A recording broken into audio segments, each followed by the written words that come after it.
வசந்த் தொலைக்காட்சி நேயர்கள் அனைவருக்கும் இனிய சுதந்திர தின நல்வாழ்த்துக்கள். இன்னைக்கு நாம எல்லாருமே சுதந்திர காற்றை சுவாசிச்சுக்கிட்டு ரொம்பவே சுதந்திரமா பேசிக்கிட்டு எல்லா விஷயங்களையுமே சுதந்திரமா செய்துட்டு இருக்கோம். ஆனா இதுக்கு பின்னாடி பல்வேறு கட்ட போராட்டங்களும் பல வீரர்களின் தியாகங்களும் ஒளிந்திருக்கு. அது மட்டும் இல்லாம சுதந்திரம் அப்படின்னா என்னது? நம்ம வீட்டுக்குள்ள வேற யாராவது வந்துட்டா நம்மளுக்கு எந்த விதமான அச்ச உணர்வு இருக்குமோ அந்த மாதிரியான உணர்வு தான் நம்ம விடுதலைக்கு முன்னாடி இருந்தது அப்படின்னு சொல்லலாம். சுதந்திரம்ங்கிறது நம்ம விளைவிக்கிற பொருட்களை நாமளே அறுவடை செய்து நாமளே உபயோகப்படுத்துறது. அது மட்டும் இல்லாம வணிகத்துக்காகவோ வியாபாரத்துக்காகவோ இல்ல சுற்றுலாவுக்காகவோ யாரோ ஒரு அண்டை நாட்டு ஆள் நம்ம நாட்டுக்கு வந்தாங்கன்னா அது ஒரு நல்ல விஷயம். ஆனா அவங்களே நம்மளை அடிமைப்படுத்தணும் அப்படின்னு நினைச்சதுன்னா கட்டாயமா அங்க நம்மளுடைய சுதந்திரம் கேள்விக்குறியாயிடும். இப்படி சுதந்திரத்துக்காக பல பேர் பாடுபட்டு நம்ம தாய் திருநாட்டுக்கு விடுதலை வாங்கி தந்திருக்காங்க. இதே ஆகஸ்ட் மாதம் பல்வேறு நாடுகள் சுதந்திரம் அடைஞ்சிருக்கு. அந்த நாடுகளை பற்றியும் நம்ம இந்திய தாய் திருநாட்டை பற்றியும் தான் இன்றைய நிகழ்ச்சியில் நாம பார்க்க இருக்கிறோம். ஆகஸ்ட் மாதம் சுதந்திரம் பெற்ற நாடுகள். ஆகஸ்ட் 1 தேதி சுவிட்சர்லாந்து. ஆகஸ்ட் 1 தேதி பெனின். ஆகஸ்ட் 4 தேதி குக் ஐலாண்ட்ஸ். ஆகஸ்ட் 6 தேதி பொலிவியா. ஆகஸ்ட் 6 தேதி ஜமைக்கா. ஆகஸ்ட் 7 தேதி கோட்டே டி ஐவரி. ஆகஸ்ட் 11 தேதி சாட். ஆகஸ்ட் 14 தேதி பாகிஸ்தான். ஆகஸ்ட் 15 தேதி இந்தியா. ஆகஸ்ட் 17 தேதி இந்தோனேஷியா. ஆகஸ்ட் 19 தேதி ஆப்கானிஸ்தான். ஆகஸ்ட் 24 தேதி யுக்ரைன். ஆகஸ்ட் 25 தேதி உருகே. ஆகஸ்ட் 25 தேதி உருகுவே.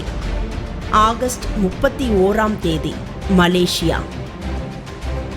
நம்ம தாய் திருநாடான இந்தியா 1947 ஆண்டு ஆகஸ்ட் 15 தேதி சுதந்திரம் அடைந்தது. இந்த சுதந்திரத்துக்கு பின்னாடி பல்வேறு கட்ட போராட்டங்கள் பல்வேறு மாநிலங்களிலும் நடந்திருக்கு. ஒவ்வொரு மாநிலத்திலும் ஒவ்வொரு தலைவர்கள் ஒவ்வொரு விஷயத்துக்காக தங்களுடைய போராட்டங்களை முன்னிறுத்தினாங்க. ஆங்கிலேயர்கள் இங்க நம்மளை அடிமைப்படுத்தினதுக்கு முக்கியமான காரணம் இங்க இருந்த கலகங்கள் அப்படின்னே சொல்லலாம். யாராவது ஒருத்தர் ஆட்சி செய்துக்கிட்டும் இன்னொரு இடத்தை ஆக்கிரமிச்சுக்கிட்டும் இருந்தாங்க. இதை பயன்படுத்திக்கிட்ட ஆங்கிலேயர்கள் பிரித்தாளுதல் முறையை பயன்படுத்தினாங்க. அதாவது டிவைட் அண்ட் ரூல். இப்படி நம்மளை அடிமைப்படுத்தி நம்ம கிட்ட இருக்கிற செல்வ வளங்களையும் சிறப்பான நாட்டோட வளங்களையும் சுரண்டினாங்க அப்படின்னே சொல்லலாம். இந்த மாதிரியான பல விஷயங்களையும் இந்தியா எப்படி சுதந்திரம் அடைந்தது, யார் யார் எந்தெந்த தலைவர்கள் போராடினாங்க அப்படிங்கிறத பத்திலாம் இப்ப பார்க்கலாம். இந்தியா பறந்து விரிந்த இந்திய தேசத்தின் ஒவ்வொரு குடிமகனும் வந்தே மாதரம் என உற்சாக கூச்சலிட்டு தன் சுதந்திர உரிமையை இந்த உலகுக்கு உரக்க சொல்லும் நாள் இன்று ஆகஸ்ட் 15. இந்திய நாடு பல ஆண்டுகளின் போராட்டத்திற்கு பிறகு 1947 ஆண்டு ஆகஸ்ட் 15 தேதி சுதந்திரம் பெற்றது. 19ஆம் நூற்றாண்டில் ஆங்கிலேயர்கள் இந்தியாவை ஆட்சி செய்தனர். 1857 முதல் 1947 வரை ஆங்கிலேயர்களின் கட்டுப்பாட்டில் இருந்தது இந்தியா. 200 ஆண்டுகால அடிமை வாழ்வில் இருந்து தன் ரத்தம் சிந்தி மானுடத்தின் மொத்த சுதந்திரத்தையும் நமக்கு அளித்த அத்துணை சுதந்திர போராட்ட தியாகிகளுக்கும் வீர வணக்கம் செலுத்துவதில் பெருமை அடைகிறோம். ஆரம்பகால இந்தியா பெரும் செல்வங்களையும் எண்ணில் அடங்கா இயற்கை வளங்களையும் கொண்டிருந்தது. வாஸ்கோடா காமா போர்ச்சுகீசியரான இவர் கடல் மார்க்கமாக இந்தியாவிற்கு வழியை கண்டுபிடித்து வந்த முதல் மாலுமி.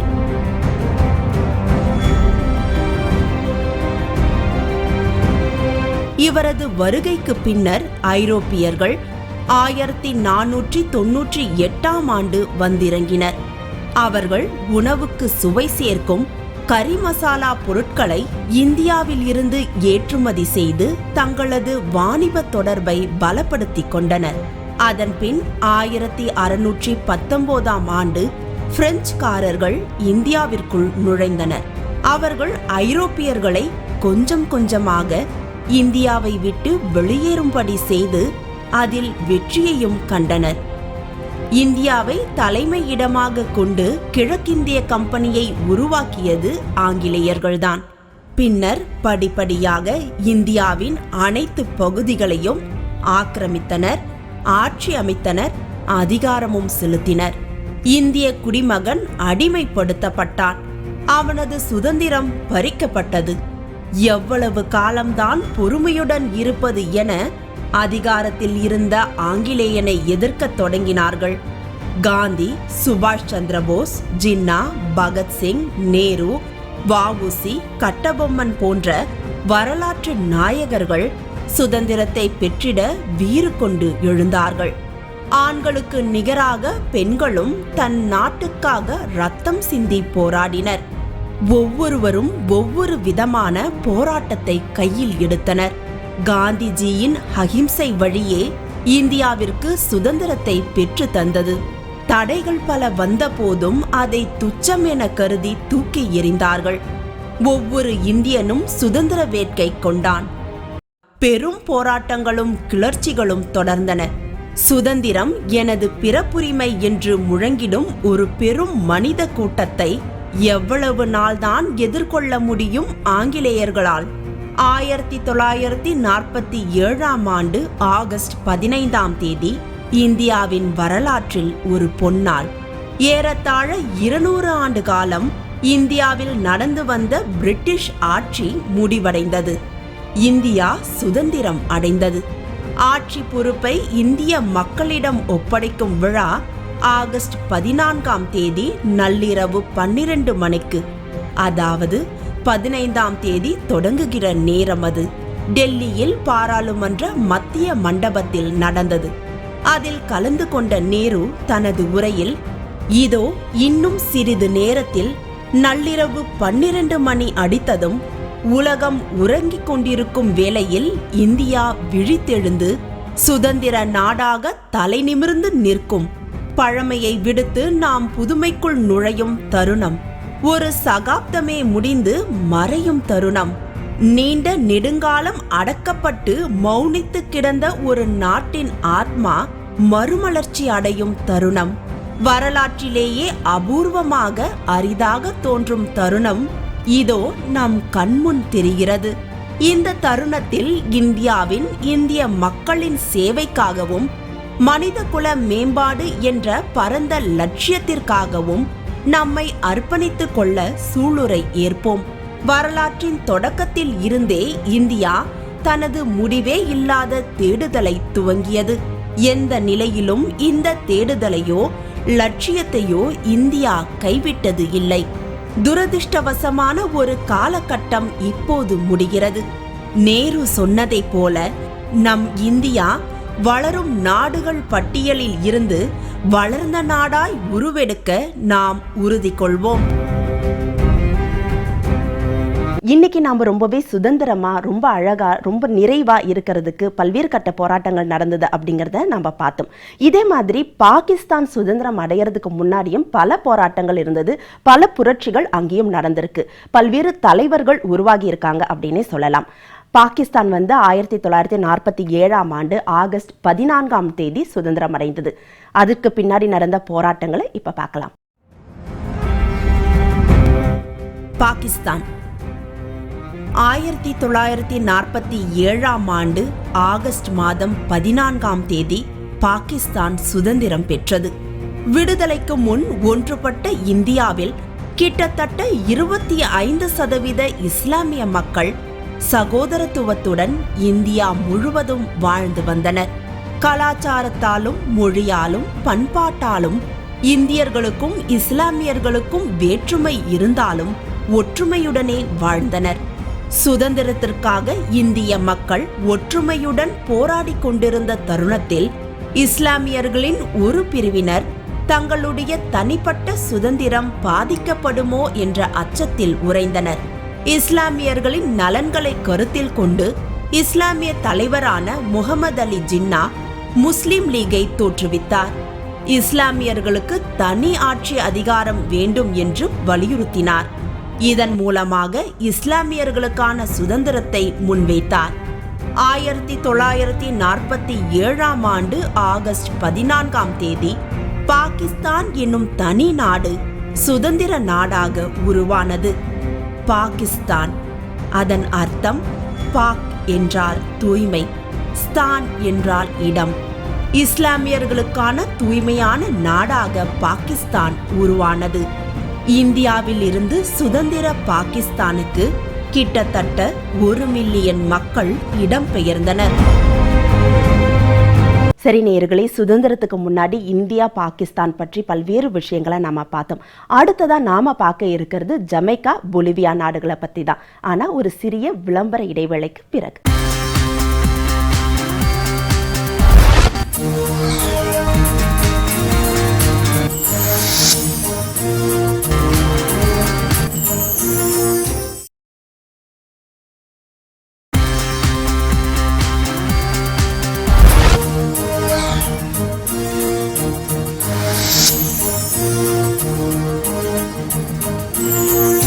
ஆயிரத்தி 1825 ஆண்டு ஆகஸ்ட் மாதம் 6ஆம் தேதி கிட்டத்தட்ட 16 ஆண்டு கால போராட்டத்திற்கு பிறகு பொலிவியா நாட்டிற்கு சுதந்திரம் கிடைத்தது.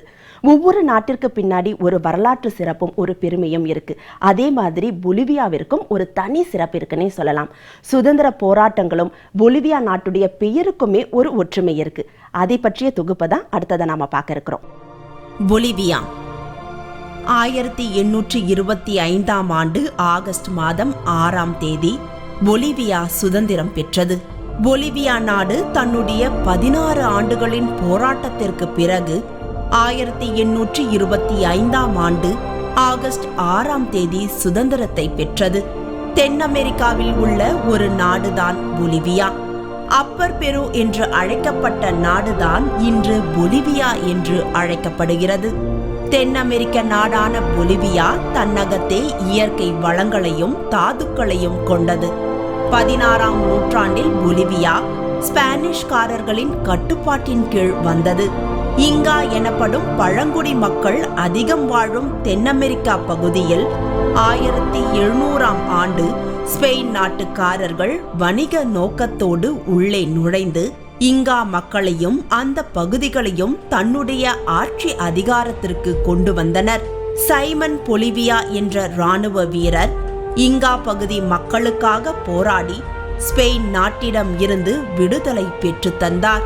அவரை கௌரவிக்கும் பொருட்டு அந்த பகுதிக்கு பொலிவியா என்று பெயர் சூட்டி முதல் ஜனாதிபதி அந்தஸ்தும் தந்தனர் பொலிவிய மக்கள். 1962ஆம் ஆண்டு ஆகஸ்ட் மாதம் 6ஆம் தேதி ஜமைக்காவுக்கு சுதந்திரம் கிடைச்சது. ஜமைக்காவையும் பிரிட்டிஷ், அதாவது ஆங்கிலேயர்கள் தான் ஆட்சி செய்தாங்க. ஆனா அங்க பல அடிமைகளை கொண்டு பல்வேறு விவசாய தொழில்களை ஆங்கிலேயர்கள் செய்தாங்க. இது எல்லாத்தையும் எதிர்த்து அங்கேயும் ஒரு தலைவன் உருவானா. அதுக்கப்புறம் தான் ஜமைக்காவுக்கும் சுதந்திரம் கிடைச்சது. அதை பற்றிய தொகுப்பை தான் அடுத்ததை நாம பார்க்க இருக்கிறோம். 1962ஆம் ஆண்டு ஆகஸ்ட் 6ஆம் தேதி ஜமைக்கா சுதந்திர நாடாக அறிவிக்கப்பட்டது. கரீபியன் தீவு என்று அழைக்கப்பட்ட ஜமைக்கா நீண்ட காலம் ஸ்பெயினின் கட்டுப்பாட்டில் இருந்தது. கரும்பு விவசாயத்தில் செழித்து விளங்கியது ஜமைக்கா. இயற்கை வளங்களுடன் விவசாயத்தில் வேரூன்றி இருந்த ஜமைக்காவின் வளங்களை ஆக்கிரமித்தது ஸ்பெயின். கிட்டத்தட்ட 146 ஆண்டுகள் ஸ்பெயினின் கட்டுப்பாட்டில் இருந்தது ஜமைக்கா. ஸ்பெயின்காரர்கள் ஜமைக்காவை இராணுவ தளவாடமாக பயன்படுத்திக் கொண்டனர். பின் ஆங்கிலேயர்கள் கட்டுப்பாட்டிற்குள் வந்தது ஜமைக்கா. ஆங்கிலேயர்கள் தங்கள் கட்டுப்பாட்டில் இருந்த பல்வேறு நாடுகளில் இருந்து மக்களை வரவழைத்து அடிமைகளாக ஜமைக்காவில் பயன்படுத்தினர். அவர்களை துன்புறுத்தி விவசாயம் செய்து அதிக லாபம் ஈட்டினர். இதை எதிர்த்து பல்வேறு பிரிவினரும் போராடினர்.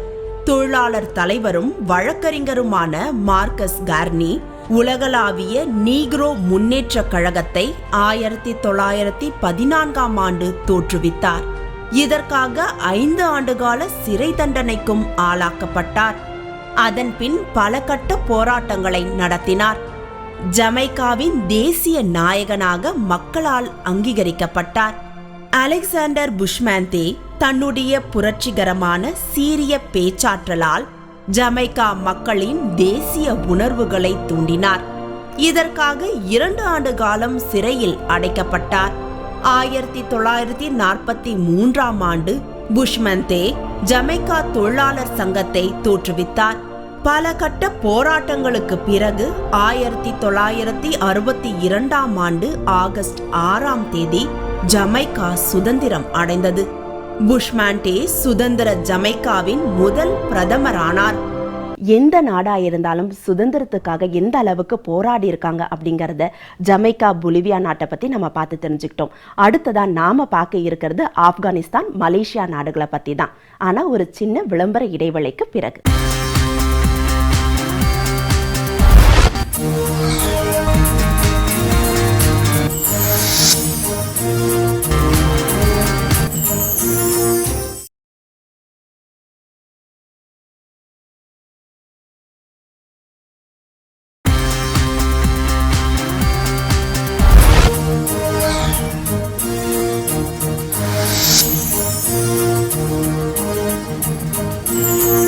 சூரியன் மறையாத நாடு எது அப்படின்னு கேட்டாக்க எல்லாருமே ரொம்பவே கரெக்டா கிரேட் பிரிட்டன் அப்படின்னு சொல்லுவாங்க. ஆனா இதுக்கு பின்னாடி ஒரு காரணம் இருக்குங்க.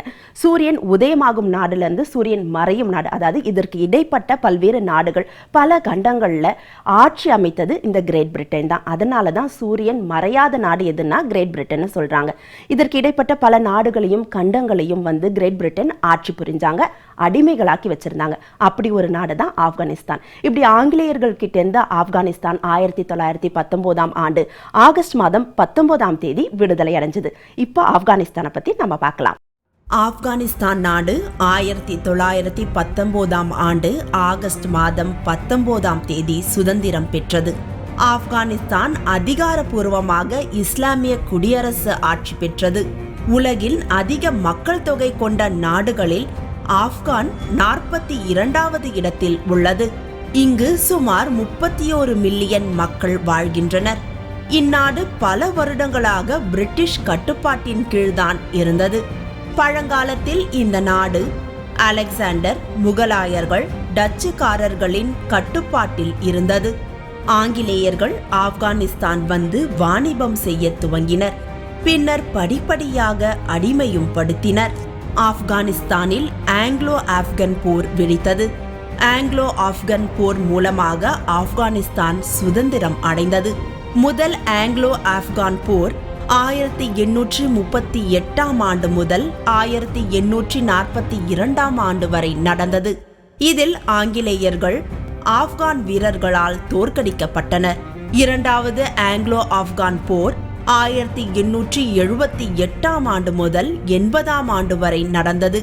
இந்த போரில் ஆங்கிலேயர்கள் ஆப்கானிஸ்தானை வீழ்த்தி தன்வசப்படுத்தினர். மூன்றாவது ஆங்கிலோ ஆப்கான் போரின் மூலம் ஆப்கானிஸ்தான் சுதந்திரம் அடைந்தது. சுதந்திர ஆப்கானிஸ்தானின் தலைநகரமாக கந்தஹார் அறிவிக்கப்பட்டது. விடுதலைக்காக போராடிய முக்கிய தலைவரான முகமது ஜாகிர் ஷா என்றும் மக்கள் மனதில் நிலையான தலைவரானார். 1919 எமிர் அமனுல்லா கான் ஆங்கிலேயர்களிடம் ஆப்கானிஸ்தான் விடுதலை பெற்றதாக அறிவித்தார். அகமது ஷா துரானி ஆப்கானின் தந்தையாக என்றும் போற்றப்பட்டார். என்ன நேயர்களே, ஆகஸ்ட் சுதந்திரம் என்ற தலைப்புல பல்வேறு நாடுகள் ஆகஸ்ட் மாதம் விடுதலை பெற்றதை பத்தி நம்ம நிகழ்ச்சியில ரொம்பவே விரிவா பார்த்தோம். கட்டாயமா இந்த நிகழ்ச்சி உங்களுக்கு ரொம்பவே பயனுள்ளதா அமைந்திருக்கும்னு நம்புறோம். அது மட்டும் இல்லாம இன்னைக்கு நாம சுதந்திரமா வாழறோம், சுதந்திரமா ரொம்பவே சுற்றி திரியிறோம் அப்படின்னா பல்வேறு தியாகிகளுடைய தியாகங்கள் அடங்கி இருக்கின்றத நாம என்னைக்குமே மறக்க கூடாது. அன்னைக்கு மட்டும் இல்லாம இன்னைக்கும் நம்முடைய ராணுவ வீரர்களும் சரி, பல நாட்டுடைய ராணுவ வீரர்களும் சரி, அவங்கவுங்கள நாட்டை காப்பாற்ற பல போராட்டங்களை இன்னைக்கும் எல்லையில செய்துட்டு இருக்காங்க. அத்தனை ராணுவ வீரர்களுக்கும் ஒரு பெரிய ஜெய்ஹிந்த் சொல்றதுல நான் பெருமை அடைகிறேன். சரி நேயர்களே, இதே போல மற்றொரு நிகழ்ச்சியில சந்திக்கலாம். ஜெய்ஹிந்த்.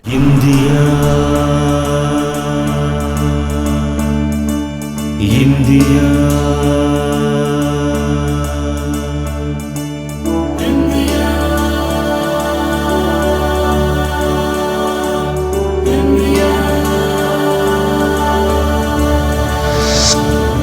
எங்கள் தேசம் இந்தியா.